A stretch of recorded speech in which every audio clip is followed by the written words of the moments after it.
എൻ്റെ പേര് സജിത്ര. ഞാൻ തിരുവനന്തപുരത്ത് നിന്നാണ് വരുന്നത്. ഞാനിവിടെ ഫെബ്രുവരി 4-ാം തീയതിയാണ് ഉടമ്പടി ആദ്യമായിട്ട് എടുക്കുന്നത്. അത് എടുക്കുന്നതിന് മുന്നേ ജനുവരി മാസത്തിൽ ഞാൻ മാതാവിനെക്കുറിച്ച് ആദ്യമായിട്ട് അറിയുന്നത് തിരുവനന്തപുരം RCCയിൽ വെച്ചാണ്. അതായത് എൻ്റെ ഭർത്താവിന് ക്യാൻസറായിട്ട് ഞാൻ അവിടെ ട്രീറ്റ്മെൻറ്റിൽ ഭർത്താവിനെ കൊണ്ട് പോയ സമയത്ത് ആദ്യമായിട്ട് മാതാവിൻ്റെ സാക്ഷ്യപത്രം എൻ്റെ കയ്യിൽ കിട്ടി. പക്ഷെ ഞാൻ ആ സമയത്ത് അത് വായിച്ചു നോക്കാൻ തയ്യാറായില്ല. എൻ്റെ കയ്യിൽ വാങ്ങിയിട്ട് ഞാനത് ഉപേക്ഷിക്കുകയാണ് ചെയ്തത്. അത് കഴിഞ്ഞ് വീണ്ടും ഞാൻ അടുത്ത ചെക്കപ്പിന് പോയ സമയത്തും വീണ്ടും ആരോ എനിക്ക് വഴിയിൽ വെച്ച് അത് തന്നു, വീണ്ടും സാക്ഷ്യപത്രം തന്നു. ആ സമയത്ത് ഞാനത് വണ്ടിയിൽ ഇട്ടിട്ട് നോക്കാൻ കൂട്ടാക്കിയില്ല. അത് കഴിഞ്ഞ് ഭർത്താവിന് 3-ാമത്തെ സമയം MRI സ്കാൻ ചെയ്യാൻ പോയ സമയത്ത് റിപ്പോർട്ട് വാങ്ങാൻ നിന്നപ്പോൾ ഒരമ്മ എൻ്റെ കയ്യിൽ കൊണ്ടുവന്നു വീണ്ടും സാക്ഷ്യപത്രം 3-ാമതായിട്ട് എൻ്റെ കയ്യിൽ തന്നു. ഞാനത് ചിരിച്ചുകൊണ്ട് വാങ്ങിച്ചു. എന്നിട്ട് ഞാൻ ഓർത്തു, എനിക്ക് സമയം കിട്ടുമ്പോൾ ഇതൊന്ന് വായിക്കണം. RCC നിൽക്കുന്ന ടൈം ആകെ ടെൻഷനായിരിക്കും. നമുക്ക് റിസൾട്ട് എങ്ങനെയാണ്, ഏത് അവസ്ഥയാണെന്നൊന്നും നമുക്കറിയത്തില്ല. ആ ഒരു ടെൻഷനിൽ നിന്നിട്ട് എന്തായാലും ഞാൻ കയ്യിൽ മുറുകെ പിടിച്ചിട്ട് ഞാൻ ഇടയ്ക്ക് അവിടെ ഇരുന്ന സമയത്ത് ഒന്ന് വായിച്ചു നോക്കി. അപ്പം ഞാൻ ഒരു ഹിന്ദുവാണ്. അപ്പോൾ എനിക്ക് ക്രിസ്ത്യൻ മതത്തെക്കുറിച്ചും ഒന്നും അറിയത്തില്ല. എങ്കിലും ഞാൻ അടുത്ത ഇടയ്ക്കൊക്കെ അവിടെ ഒരു പള്ളിയിൽ പോകാറുണ്ടായിരുന്നു. പക്ഷെ ഞാനത് വായിച്ച് ഓരോരുത്തരെയും സാക്ഷ്യം കേട്ടപ്പോൾ എനിക്ക് എന്തോ ഒരു മാതാവിലൊരു വിശ്വാസം വന്നു. ഞാൻ അവിടെ ഇരുന്ന് മാതാവിനെ പ്രാർത്ഥിച്ചു. ഒരുപാടൊന്നും പ്രാർത്ഥിച്ചിട്ടില്ല, എങ്കിലും നമ്മൾ സാധാ എല്ലാ ദൈവങ്ങളോടും പ്രാർത്ഥിക്കുന്നത് പോലെ ഞാൻ മാതാവിനെ പ്രാർത്ഥിച്ചു. മാതാവ്, എൻ്റെ ഭർത്താവിൻ്റെ അസുഖം ഭേദമാക്കി തരണം. അതായത് ഭർത്താവ് ഗൾഫിലായിരുന്നു 4 വർഷം. 4 വർഷത്തിന് ശേഷം എൻ്റെയും മക്കളെ അടുത്ത് വന്നപ്പോൾ ആൾ എമർജൻസി അടിച്ച് ക്യാൻസർ 4th സ്റ്റേജിലാണ് എൻ്റെ മുന്നിലെത്തുന്നത്. 4 വർഷങ്ങൾക്ക് ശേഷം ഞാനും എൻ്റെ മക്കളും സംസാരിക്കാൻ കഴിയാത്ത എൻ്റെ ഭർത്താവിനെയാണ് കാണുന്നത്. ആ ഒരവസ്ഥയിൽ എനിക്ക് എങ്ങനെ പറയണമെന്നൊന്നും അറിയില്ല. അത്രയ്ക്കും ഞാൻ തകർന്നു നിൽക്കുന്ന ഒരവസ്ഥയിലായിരുന്നു. ഡോക്ടറെ അടുത്ത് ചെന്നപ്പോൾ ഡോക്ടർ പറഞ്ഞത് 4th സ്റ്റേജ് ആണല്ലോ, നിങ്ങളടുത്ത് ഇനി കൂടുതലൊന്നും പറയണ്ടല്ലോ, നിങ്ങൾക്കറിയാം കാര്യങ്ങൾ എന്ന് പറഞ്ഞു. ഞാൻ ഡോക്ടറെ അടുത്ത് ഓക്കെ പറഞ്ഞു. എങ്കിലും മാതാവിൻ്റെ അടുത്ത് ചെറുതായിട്ട് പ്രാർത്ഥിച്ചു. അപ്പോൾ ഡോക്ടർ പറഞ്ഞു കീമോയ്ക്ക് പോലും പറ്റുന്ന ഒരവസ്ഥയല്ല എന്ന് പറഞ്ഞു. ഒരു ഫസ്റ്റ് മെഡിസിൻ തന്നു വിട്ടു. അത് കഴിഞ്ഞ് രണ്ടാമത് വീണ്ടും ചെന്ന സമയത്ത് നമുക്ക് കീമോ സ്റ്റാർട്ട് ചെയ്യാമെന്ന് പറഞ്ഞു. ആൾ വാ തുറക്കില്ല, ഫുഡ് കഴിക്കില്ല. നമ്മൾ ജ്യൂസ് തീരെ നൈസായിട്ട് വായിൽ ഇറ്റിച്ചു കൊടുക്കുന്ന ഒരവസ്ഥയിലായിരുന്നു എൻ്റെ ഭർത്താവ്.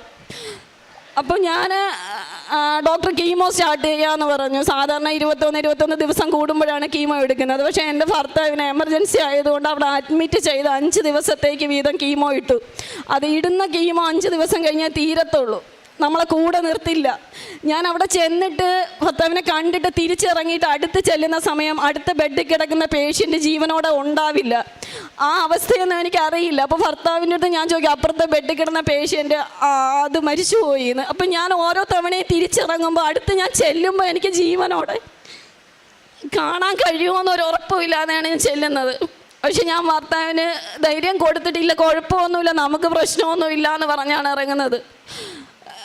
കീമോ കഴിഞ്ഞു. ഒരു തവണ കീമോ 5 ദിവസം ഇട്ടു. അത് കഴിഞ്ഞ് വീണ്ടും 1 മാസം കഴിഞ്ഞപ്പോൾ 2ാമത്തെ കീമോയും വീണ്ടും 5 ദിവസം ഇട്ടു. മാതാവിനെ ഞാൻ പ്രാർത്ഥിക്കുന്നുണ്ടെന്ന് പറയാം. പക്ഷേ ഞാൻ ഇപ്പോൾ ഈ സന്നിധിയിൽ നിന്നുകൊണ്ട് പറയാം, ഞാൻ ഒരുപാടൊന്നും ആ സമയത്ത് പ്രാർത്ഥിച്ചിരുന്നില്ല. ഞാൻ വീണ്ടും കീമോ കഴിഞ്ഞ് ഡോക്ടറെ കണ്ടപ്പോൾ ഡോക്ടർ പറഞ്ഞു ആളിന് വാ തുറക്കാൻ പറ്റുന്നുണ്ട്, ചെറുതായിട്ട് അത് മുറിവ് ഉണങ്ങിയ പോലെ തോന്നുന്നുണ്ട്, നമുക്ക് സർജറിക്ക് നോക്കാമെന്ന് പറഞ്ഞു. ഒന്നും ചെയ്യാൻ കഴിയില്ല എന്ന് പറഞ്ഞ ഡോക്ടർ സർജറി ചെയ്യാമെന്ന് പറഞ്ഞപ്പോൾ തന്നെ ഞാൻ ഒരുപാട് മാതാവിനെ വിളിച്ച് പ്രാർത്ഥിച്ചു. എനിക്ക് വേറെ ആരെയും ആ സമയത്ത് വിളിക്കാൻ പറ്റിയില്ല. മാതാവിനെ വിളിച്ച് പ്രാർത്ഥിച്ചു. ആലപ്പുഴയാണ്, ഞാൻ തിരുവനന്തപുരമാണ്. ഞാൻ ആലപ്പുഴയോട്ട് വന്നിട്ട് കൂടിയില്ല. എനിക്കിവിടെ വന്ന് മാതാവിനെ കാണാൻ കഴിയുമെന്നോ ഇവിടെ നിൽക്കാൻ കഴിയുമെന്നോ ഉടമ്പടി എടുക്കാൻ കഴിയുമെന്നോ ഒന്നും എനിക്കറിയില്ല. ഉടമ്പടി എന്താണെന്ന് പോലും എനിക്കറിയില്ല. ഞാൻ അങ്ങനെ ഇരുന്നു. ജനുവരി 16-ന് സർജറിക്ക് ഡേറ്റ് ഇട്ടു. ഞാൻ ജനുവരി 13 അവിടെ അഡ്മിറ്റായി. നമ്മൾ പേഷ്യൻറ്റിൻ്റെ കൂടെ നമ്മളെ നിർത്തത്തില്ല, നമ്മളെ പുറത്ത് വെയിറ്റ് ചെയ്യണം. ആ ഇരിക്കുന്ന അവസ്ഥയിൽ എൻ്റെ ഒപ്പം തന്നെ എൻ്റെ അതേ പ്രായത്തിലുള്ള വേറൊരു കുട്ടിയും ഉണ്ടായിരുന്നു. ഞങ്ങൾ 2 പേരും കൂടെ സംസാരിക്കുന്ന കൂട്ടത്തിൽ മാതാവിനെ കുറിച്ച് ഞാൻ പറഞ്ഞു, ഞാൻ മാതാവിനെ പ്രാർത്ഥിക്കാറുണ്ടെന്ന്. അവളൊരു ക്രിസ്ത്യാനിയായിരുന്നു. അവളെ എനിക്ക് പെട്ടെന്ന് ബാഗിൽ നിന്ന് ഒരു മാതാവിൻ്റെ കാശ് രൂപ എടുത്ത് എൻ്റെ കയ്യിൽ തന്നിട്ട് പറഞ്ഞു, നിനക്ക് മാതാവിൽ വിശ്വാസമുണ്ടെങ്കിൽ നീ ഇത് മുറുകെ പിടിച്ചോ, മാതാവ് നിന്നെ കൈവിടില്ല എന്ന് പറഞ്ഞു. ഞാൻ ആ മാതാവിനെ കയ്യിൽ പിടിച്ചുകൊണ്ട് ഭർത്താവിനെ അടുത്ത് കാണാൻ പോയി. ഭർത്താവിനെ അടുത്ത ദിവസം സർജറിയാണ്. ഞാൻ മാതാവിനോട് പ്രാർത്ഥിക്കാൻ ഭർത്താവിനോട് പറഞ്ഞു. പിറ്റേ ദിവസം സർജറിക്ക് കയറ്റി. ഡോക്ടർ സർജറിക്ക് കയറ്റുമ്പോൾ എൻ്റെ അടുത്ത് പറയുന്നത്, നമുക്കത് സർജറി ചെയ്യുന്ന സമയത്തെ എന്തൊക്കെയാണ് സർജറിയിൽ നഷ്ടപ്പെടാൻ പോകുന്ന അവയവങ്ങളെന്ന് അറിയാൻ പറ്റൂ, നമുക്കിപ്പോൾ ഒന്നും പറയാൻ പറ്റില്ല എന്ന്. ഞാൻ പറഞ്ഞു, ശരി ഡോക്ടർ, സർജറി എന്തായാലും ചെയ്യൂ എന്ന് പറഞ്ഞു. സർജറി കഴിഞ്ഞപ്പോൾ എൻ്റെ ഭർത്താവിൻ്റെ നാക്ക് പൂർണ്ണമായും എടുത്ത അവസ്ഥയിലാണ്. എൻ്റെ ഭർത്താവിൻ്റെ തൈറോയിഡ് ഗ്രന്ഥി രണ്ടും കട്ട് ചെയ്തു. ഒരു സൈഡിലെ മോൾ വരിയിലെയും താഴെ വരിയിലെ 5 പല്ല് കട്ട് ചെയ്തു. എനിക്ക് മാതാവ് മാത്രമേ അപ്പോൾ എൻ്റെ ഒപ്പം ഉണ്ടായിരുന്നുള്ളൂ. സത്യം പറഞ്ഞാൽ ഞാൻ ഒറ്റയ്ക്ക് ഇതെല്ലാം എനിക്കറിയില്ല. എനിക്ക് 3 കുട്ടികളുണ്ട്, എനിക്ക് ആരും ആശ്രയത്തിനില്ല. പക്ഷെ എൻ്റെ മാതാവ് മാത്രമേ എനിക്ക് ആ സമയം എൻ്റെ ഒപ്പം ഉണ്ടായിരുന്നുള്ളൂ. ഞാൻ പിടിച്ചു നിന്നു. അത് കഴിഞ്ഞ് അടുത്ത ദിവസം എൻ്റെ അമ്മയ്ക്ക് കാലുവേദനയും ഉണ്ടായിരുന്നു. അമ്മ ഡോക്ടറെ കാണാൻ പോയ സമയത്ത് അമ്മയുടെ കാല് പ്ലാസ്റ്റർ ഇട്ടു. അമ്മയും പിറ്റേ ദിവസം ഫെബ്രുവരി 17-ാം തീയതി പ്ലാസ്റ്റർ ഇട്ട് എൻ്റെ വീട്ടിൽ കൊണ്ടുവന്നിട്ടേക്കുന്നു. ഞാൻ ഹോസ്പിറ്റലിൽ സർജറി കഴിഞ്ഞ ഭർത്താവിൻ്റെ അടുത്ത് എൻ്റെ മകളെ അമ്മയും കൊണ്ട് നോക്കുന്നു. എനിക്കറിയില്ല എന്ത് ചെയ്യണം. ഇവർ 2 പേരെയും കൂടി എനിക്ക് ഒന്ന് ചെയ്യണമെന്ന് അറിയാത്ത ഒരവസ്ഥ. ഭർത്താവിൻ്റെ സർജറി കഴിഞ്ഞ് ഞാൻ വീട്ടിൽ പോയി. ഒരു റൂമിൽ അമ്മ കാല് പ്ലാസ്റ്റർ ഇട്ട് കിടക്കുന്നു, അടുത്ത റൂമിൽ ഭർത്താവ് സർജറി കഴിഞ്ഞ് കിടക്കുന്നു. ഞാൻ മാതാവിനെ വിളിച്ച് പ്രാർത്ഥിച്ചുകൊണ്ടിരുന്നു. അപ്പം ഞാൻ മാതാവിൻ്റെ അടുത്ത് പ്രാർത്ഥിച്ചിരുന്നു. നാക്ക് പോയി, ആൾ സംസാരിക്കുമെന്ന് ഒരു ഉറപ്പുമില്ല. നാക്ക് പോയ ആളിൻ്റെ അവസ്ഥ എന്താണെന്ന് എനിക്കറിയില്ല. പക്ഷേ മാതാവ്, എനിക്ക് എൻ്റെ ഭർത്താവ് സംസാരിച്ച് കേൾക്കാൻ കഴിഞ്ഞാൽ ഏത് ലോകത്താണ് മാതാവ് ഇരിക്കുന്നതെങ്കിലും ഞാൻ ആ സമയം മാതാവിൻ്റെ മുന്നിൽ എത്തിയേക്കാമെന്ന് ഞാൻ പറഞ്ഞിരുന്നു. സർജറി കഴിഞ്ഞ് ഒരാഴ്ച കഴിയും മുന്നേ എൻ്റെ ഭർത്താവ് നാക്കില്ലെങ്കിൽ കൂടി എൻ്റെ അടുത്ത് ചെറുതായിട്ട് സംസാരിച്ചു. എനിക്ക് അത്ഭുതം തന്നെയായിരുന്നു. ഞാൻ അതിൻ്റെ അടുത്ത ദിവസം എനിക്കറിയില്ല, എനിക്ക് തേടി പിടിച്ച് ഞാൻ ഇവിടെ വന്നു. ഇവിടെ വന്ന സമയം ഉടമ്പടിയെക്കുറിച്ച് എനിക്ക് ഒന്നും അറിയില്ല. ഞാൻ ഇവിടെ വന്ന് എല്ലാവരോടും ചോദിച്ചു എങ്ങനെയാണ് ഉടമ്പടി എടുക്കണേന്ന് പറഞ്ഞു. അപ്പോൾ രാവിലത്തെ സമയം കഴിഞ്ഞു, 2 മണിക്കേ ഉടമ്പടി എടുക്കാൻ പറ്റുള്ളൂ. ഞാൻ കയറി. എനിക്ക് തിരിച്ച് തിരുവനന്തപുരത്ത് പോകണം, പക്ഷേ എനിക്ക് അതൊന്നും പ്രശ്നമായിരുന്നില്ല. ഞാൻ 2 മണിയുടെ ഉടമ്പടി കയറി. വീട്ടിൽ എൻ്റെ കൊച്ചാണ് അച്ഛനെയും എൻ്റെ അമ്മയെയും നോക്കിക്കൊണ്ടിരിക്കുന്നത്, വേറെ വീട്ടിൽ ആരുമില്ല. ഞാനിവിടെ വന്ന് ഉടമ്പടി എടുത്ത് തിരിച്ചു ചെല്ലുമ്പോൾ എൻ്റെ അമ്മ ഈ കാല് പ്ലാസ്റ്റർ ഇട്ട സമയത്ത് മാനസികമായി തകർന്നു. കാരണം എനിക്ക് വേറെ ആരുമില്ല, എൻ്റെ ഭർത്താവ് ഈ അവസ്ഥയിലാണ്, അമ്മയും ഈ അവസ്ഥയിലായിപ്പോയി. അപ്പം ഞാനിതെല്ലാം കൂടി എങ്ങനെ മുമ്പോട്ട് പോകുമെന്ന് അമ്മയ്ക്ക് അറിയാത്തത് കൊണ്ട് അമ്മ മാനസികമായി തകർന്നിരുന്നു. അമ്മയ്ക്ക് ഉറക്കമില്ലാതെ ഉറക്ക ഗുളിക ഒരാഴ്ചയായിട്ട് കൊടുത്തുകൊണ്ടിരിക്കുന്ന അവസ്ഥയിലാണ് ഞാൻ ഇങ്ങോട്ട് വരുന്നത്. അമ്മയ്ക്ക് കാല് പ്ലാസ്റ്റർ ഇട്ടിട്ട് വേദന സഹിക്കാൻ പറ്റുന്നില്ല. ഡോക്ടർ പറഞ്ഞത് അമ്മയുടെ കാലിൻ്റെ 5 വിരൽ ദ്രവിച്ചു പോയിക്കൊണ്ടിരിക്കുകയാണ്. അമ്മ കുഞ്ഞിലെ കിണറ്റിൽ വീണിട്ടുണ്ട്. ആ സമയത്ത് സംഭവിച്ച ക്ഷതത്തിൻ്റെ ഫലമായി പ്രായം ചെന്നപ്പോൾ ഈ ദ്രവിച്ചു പോവുകയാണ്. ഇനി സർജറി ഒന്നും ചെയ്യാൻ പറ്റില്ല എന്ന്. അമ്മ സൂയിസൈഡ് ചെയ്യുമെന്നുള്ളൊരവസ്ഥയിലാണ്. സൈക്കാട്രി ഡോക്ടർ പറഞ്ഞ് നമുക്ക് അഡ്മിറ്റ് ചെയ്യാൻ. ഞാൻ പറഞ്ഞു പറ്റില്ല, എനിക്ക് വീട്ടിൽ ആരുമില്ല, എനിക്ക് അമ്മയെ നോക്കാൻ വീട് വന്ന് നിൽക്കാൻ പറ്റില്ല, ഭർത്താവ് ഈ അവസ്ഥയിലാണ്. ഞാൻ തലേ ദിവസം ഉറക്കം ഗുളികയും കൊടുത്തിട്ട് ഞാൻ ഇവിടെ വന്ന് ഉടമ്പടി എടുത്തിട്ട് ഞാൻ രാത്രി 11 മണിക്ക് എൻ്റെ വീട്ടിൽ ചെല്ലുമ്പോൾ അമ്മ TV-യുടെ മുന്നിലിരിക്കുകയാണ്. അമ്മ ആ റൂമിൽ നിന്ന് 2 ആഴ്ചയായിട്ട് പുറത്തിറക്കാത്ത അമ്മ കാല് ബ്ലാസ്റ്റ് ഇട്ട് ആ കാലും കൊണ്ട് TV-യുടെ മുന്നിലിരിക്കുകയാണ്. ഞാൻ പറഞ്ഞു 11:30 ഗുളിക തരാം, കിടന്നുറങ്ങണ്ടേ, എനിക്കിനി ഗുളിക വേണ്ട. ഞാൻ ചോദിച്ചു കാര്യം എന്ത്? അതെന്തോ എനിക്കിപ്പോൾ കുഴപ്പമൊന്നുമില്ല, വേദന മാറി, ഉറങ്ങാനൊക്കെ പറ്റും, ഞാൻ കുറച്ച് കഴിഞ്ഞിട്ട് ഉറങ്ങിക്കോളാം. ഞാൻ മാതാവിന് ഇവിടെ 6 മണിക്ക് സാക്ഷ്യം ഉടമ്പടി എടുത്ത് സത്യം ചെയ്ത് കഴിഞ്ഞപ്പോൾ എൻ്റെ മാതാവ് എൻ്റെ അമ്മയുടെ അടുത്തെത്തി. എനിക്കത് ഉറപ്പായിട്ടും ഞാൻ വീട്ടിൽ ചെന്നപ്പോൾ അതെനിക്ക് കാണാൻ കഴിഞ്ഞതാണ്. എൻ്റെ അമ്മ ഇതുവരെ പിന്നെ ഉറക്ക ഗുളിക കഴിച്ചിട്ടില്ല. എൻ്റെ അമ്മയുടെ അമ്മയ്ക്ക് ഒരിക്കലും നടക്കാൻ കഴിയുമെന്ന് വിചാരിച്ചില്ല. ഇതാണ് എൻ്റെ അമ്മ. അമ്മയും കൊണ്ട് ഞാൻ മുമ്പ് ഒരു തവണ ഇവിടെ വന്നിരുന്നു.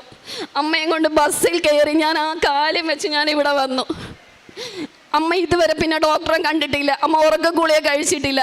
ഞാൻ മാതാവിൽ വിശ്വസിക്കുന്നു. എൻ്റെ മാതാവ് എൻ്റെ ഒപ്പമുണ്ട്, എൻ്റെ കുടുംബത്തോടൊപ്പം ഉണ്ട്, ഞാൻ ഉറച്ച് വിശ്വസിക്കുന്നു. എൻ്റെ അടുത്ത് എൻ്റെ ഭർത്താവിൻ്റെ സർജറി കഴിഞ്ഞു, സംസാരിച്ചു. അടുത്ത ഡോക്ടർ പറഞ്ഞു നമുക്ക് റേഡിയേഷൻ സ്റ്റാർട്ട് ചെയ്യാമെന്ന് പറഞ്ഞു. റേഡിയേഷൻ തുടങ്ങി. 30 റേഡിയേഷൻ. ഭയങ്കര ഒരവസ്ഥയാണ്. ഡെയിലി കൊണ്ടുപോയി റേഡിയേഷൻ എടുക്കുക. കഴുത്ത് ഫുള്ളും പൊട്ടി, മുറിവായി, കാണാൻ പറ്റില്ല. ആളിന് സ്വയം മരിച്ചു പോയാൽ മതി എന്ന് തോന്നിയ നിമിഷങ്ങളായിരുന്നു. ആള് എനിക്കിനി ഒന്നിനും കഴിയില്ല, ഞാനങ്ങ് മരിച്ചു പോട്ടെ എന്ന്. ആ സമയത്തെല്ലാം ഞാൻ മാതാവിനെ പ്രാർത്ഥിച്ചുകൊണ്ടേയിരുന്നു. രാവിലെ 5:30 എഴുന്നിട്ട് ഞാൻ മാതാവിൻ്റെ മുന്നിൽ മുട്ടുകുത്തി പ്രാർത്ഥിച്ചു, അമ്മ എനിക്കാരുമില്ല, അമ്മയല്ലാതെ എനിക്ക് ആരുമില്ല, എനിക്ക് ഒന്നും കഴിയുന്നില്ല, ജോലിക്ക് പോകാൻ പറ്റുന്നില്ല, എനിക്ക് മറ്റാരുമില്ല, അമ്മ എനിക്ക് ശക്തി തരണം. ഞാൻ വൈകിട്ട് 6 മണിക്ക് പുറത്ത് ഇറങ്ങി കൂടി മക്കളെടുത്ത് പറയും, മക്കളെ മാതാവിനെ വിളക്ക് കത്തിച്ച് പ്രാർത്ഥിക്കണം, അതിനൊരു മുടക്കം വരരുത്, മാതാവ് മാത്രമേ നമുക്കുള്ളൂ എന്ന്. മാതാവ് എനിക്ക് ഒപ്പമുണ്ട്.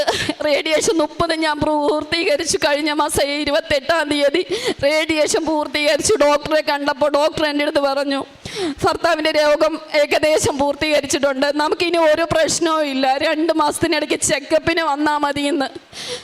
ഈ ഒരവസ്ഥ എനിക്ക് എൻ്റെ മാതാവിനോട് എത്ര സാക്ഷ്യം പറഞ്ഞാലും എനിക്ക് തികയില്ല. ഞാനിപ്പം കാറ് വിളിച്ച് തിരുവനന്തപുരത്ത് നിന്ന് ഇവിടെ നിന്ന് വന്നതാ. എനിക്കറിയില്ല, കാറിൻ്റെ വണ്ടിക്കൂലി കൊടുക്കാൻ പോലും എനിക്ക് പറ്റുന്ന ഒരവസ്ഥയിലല്ല. അത്രയും സാമ്പത്തികമായിട്ട് ബുദ്ധിമുട്ടി കഴിയുന്ന ഒരു വ്യക്തിയാണ്. പക്ഷേ എത്ര വില കൊടുത്തും ഈ സാക്ഷ്യം എനിക്ക് മാതാവിൻ്റെ മുന്നിൽ പറയാൻ കഴിഞ്ഞില്ലെങ്കിൽ എനിക്കത് പറ്റില്ല. കാരണം എപ്പോഴും നമ്മുടെ ഒപ്പം മാതാവുണ്ട്. ഞാനത് ഉറച്ച് വിശ്വസിക്കുന്നു. ഞാൻ ഏത് വഴിക്ക് പോയാലും എൻ്റെ മാതാവിനെ കൂട്ടുപിടിച്ചിട്ടാണ് പോകുന്നത്. എൻ്റെ കുടുംബത്തോടൊപ്പം മാതാവ് എപ്പോഴും ഉണ്ടെന്ന് ഞാൻ ഉറച്ച് വിശ്വസിക്കുന്നു. പിന്നെ കാരുണ്യ പ്രവൃത്തിയായിട്ട് ഞാൻ RCC കിടന്ന സമയത്ത് ഒരു നേരത്തെ ഫുഡിന് വേണ്ടിയിട്ട് ഞാൻ അവിടെ ഒരുപാട് കഷ്ടപ്പെട്ടു. അവിടെ 1 മാസം 2 മാസമൊക്കെ കിടക്കുന്നവർക്ക് എല്ലാ ദിവസവും ആഹാരം വാങ്ങിച്ച് കഴിക്കാൻ കാശുണ്ടാവില്ല. ആരെങ്കിലും കൊണ്ട് തരുന്നത് കാത്ത് നമ്മൾ ആ വഴിവക്കിൽ നിൽക്കും. ആരെങ്കിലും പൊതിയും കൊണ്ട് വരുമ്പോൾ നമ്മളത് കൈനീട്ടി ഓടിച്ചെന്ന് വാങ്ങിക്കും. ഇത് വാങ്ങിച്ചായിരിക്കും നമ്മൾ കഴിക്കുന്നത്. എനിക്കറിയാം, ഞായറാഴ്ച ദിവസം അവിടെ ക്യാൻറ്റീനും ഇല്ല. ഞായറാഴ്ച ദിവസം ഞങ്ങൾക്ക് ആഹാരത്തിന് ഒരുപാട് ബുദ്ധിമുട്ടാണ്. ഞാൻ എൻ്റെ ഭർത്താവിനെയും കൊണ്ട് വന്നതിന് ശേഷം എല്ലാ ഞായറാഴ്ചയും രാവിലെ എന്നാൽ കഴിയുന്ന 25 പേർക്കെങ്കിലും എനിക്ക് ഇല്ല, തീരെ ഇല്ല, എൻ്റെ മക്കൾക്ക് ആഹാരം കൊടുക്കാൻ പോലും ഇല്ലെങ്കിൽ കൂടിയും എന്നാൽ കഴിയുന്നത് ഞാൻ രാവിലെ 5 മണിക്ക് എഴുന്നേറ്റ് ഉണ്ടാക്കി, എൻ്റെ കൈ കൊണ്ടുണ്ടാക്കി ഞാൻ ഒരു 7 മണിയാവുമ്പോൾ ഞാൻ അവിടെ കൊണ്ട് 25 പേരുടെ കയ്യിലെങ്കിലും അത് കൊടുക്കും. എനിക്കത് കൊടുത്തിട്ട് ഓരോ ആളിൻ്റെ മനസ്സിൽ കാണുന്ന സന്തോഷം കിട്ടുമ്പോൾ, മാതാവിന് വേണ്ടി നമ്മൾ എന്ത് ചെയ്താലും നമുക്കതൊന്നും ആവില്ല. പക്ഷേ എനിക്ക് അത്രയെങ്കിലും മാതാവിന് വേണ്ടി ചെയ്യാൻ അത്രേ പറ്റുള്ളൂ. എനിക്ക് ഒരുപാട് ചെയ്യണമെന്ന് ആഗ്രഹമുണ്ട്. ഈ സാക്ഷ്യം പറയാൻ വേണ്ടിയാണ് ഞാൻ ഇവിടെ വന്നത്. ഇവിടെ ഇരിക്കുന്ന എല്ലാവരും വിശ്വസിക്കണം, മാതാവ് നമുക്കൊപ്പം ഉണ്ട്. എനിക്ക് ഒരു 8 മാസം മുന്നേ എൻ്റെ കൂട്ടുകാരൊക്കെ പറഞ്ഞു, ആളിൻ്റെ അവസാനത്തെ ആഗ്രഹം സാധിച്ചു കൊടുക്ക് നീ എന്ന് പറഞ്ഞ ആളിനെ കൂട്ടുപിടിച്ച് ഞാനിവിടെ നിൽക്കുന്നു. ഒരിക്കലും മാതാവ് കൈവിടില്ല. ഉറപ്പായും നമ്മളൊപ്പം മാതാവ് ഉണ്ടാവും.